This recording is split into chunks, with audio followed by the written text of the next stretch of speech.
the actual anointing.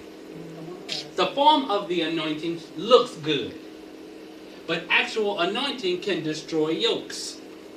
Let me put it like this. Is that two? That's still one. The form of the anointing breaks the yokes. The actual anointing destroys yokes. What's the difference? Something that's broken can be put back together. Something that's destroyed is gone. When we break yokes, that means we have temporary relief from that yoke. But when we destroy that yoke, you have total deliverance. But you cannot be totally delivered unless you know that you belong to Him. You cannot know that you belong to Him if you don't have a relationship with Him. My prayer tonight was, Lord, let your word come to life. This is already the living word.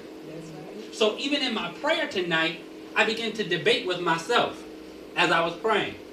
How am I going to ask God to let His word become life, come to life, when His word is already the living word? Well, that prayer was that His word comes to life in my life. And I begin to walk in whatever His word says.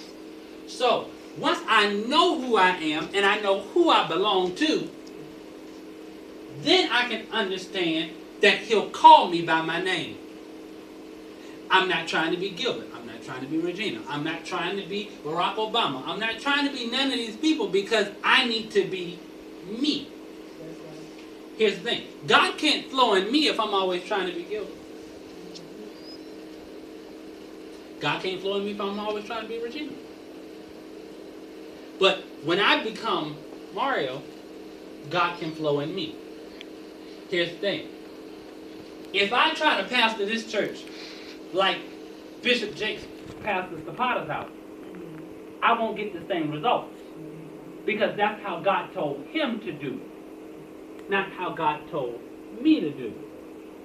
If I try to pastor like somebody else, I'll never get the results that God has for me. Maybe the reason why we're not getting the results that God has for us is because we're too busy trying to be other people.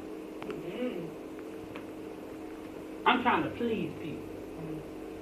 I'm trying to keep people on my good side. When God is seeing the bad side of you. Come on, Pastor. If my people, which are called by my name. Alright? Point number one is you got to know who you are. Amen. You cannot expect God to move if you don't know who you are. Point number two is this. You got to be humble. How many non-humble people do you know? How about? I felt Marcy start thinking About about folks she knew. So, here it is. You got to be humble. Matthew chapter number 5, verse 5 says, "Blessed are the meek, for they shall inherit the earth."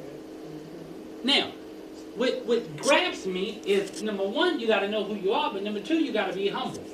Number one, you got to know who you are so He can call you by name.